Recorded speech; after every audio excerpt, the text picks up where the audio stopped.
Guilt is a fascinating topic. It's that internal compass that can either keep us on track or lead us into a mental fog. You've provided a very solid, psychologically grounded breakdown, a psychological deep dive. Guilt is one of the most complex and multifaceted human emotions. In psychology, it is often called social glue because it helps us regulate our behavior within a group and correct our mistakes. Below is a detailed breakdown of this state, from its mechanisms to ways of coping with it. 1. What is guilt from a psychological perspective? Guilt is a moral emotion that arises when a person believes their actions, words, or even thoughts have violated their own internal standards or social norms. The difference between guilt and shame. This is a critically important distinction. Shame, I am bad, directed at the self as a whole. Guilt, I did something bad, directed at a specific action. Guilt is considered a more constructive emotion because an action can be corrected, whereas a bad personality feels irreparable. 2. Types of guilt. Psychologists distinguish several types of this state. True, objective guilt arises when you have actually caused harm, broken a promise, or acted unfairly. It serves as a signal. You need to apologize and fix the situation. Neurotic, irrational guilt. Feeling guilty without a real reason. For example, feeling guilty for being more successful than a friend or for failing to meet the inflated expectations of others. Survivor's guilt. A specific state where a person blames themselves for surviving or remaining unharmed in a situation where others were less fortunate. Disasters, illnesses. Existential guilt. The feeling that you are not realizing your potential, are betraying yourself, or are not living your own life. 3. The mechanism of origin. Guilt is not an innate feeling. It is formed during upbringing and socialization. Internalization of norms. A child learns rules, for example, don't hurt the weak, you must share. Superego control. According to Freud, our conscience, the superego, monitors us to ensure we don't break these rules. Conflict. When an impulse or action contradicts a rule, an unpleasant tension arises, which we identify as guilt. The good sides, constructive guilt.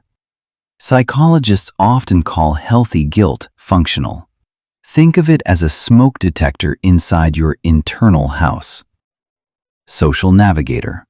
Guilt helps us maintain relationships. Without it, we wouldn't notice when we hurt those close to us, eventually leading to total isolation.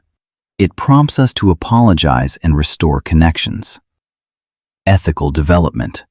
This is our internal compass. When we feel guilt, we align our actions with our values. This drives us to grow and become better versions of ourselves. For example, I don't want to be a liar, so next time I will tell the truth. Correction of mistakes. Unlike shame, guilt provides the energy for action. It says, you did something bad, now go and fix it. This leads to real, positive changes in both our lives and the world around us. Restraint of aggression. Guilt acts as an internal brake. It stops us from making impulsive decisions that could harm other people or society at large. The bad sides, destructive guilt. Problems begin when the smoke detector goes off for every lit candle or simply breaks and screams without stopping. Self-consumption, rumination. Instead of fixing the situation, a person endlessly replays the mistake in their head. This doesn't lead to action, it simply drains mental energy.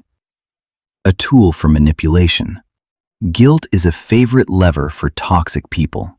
Using phrases like, if you loved me, you wouldn't have done that.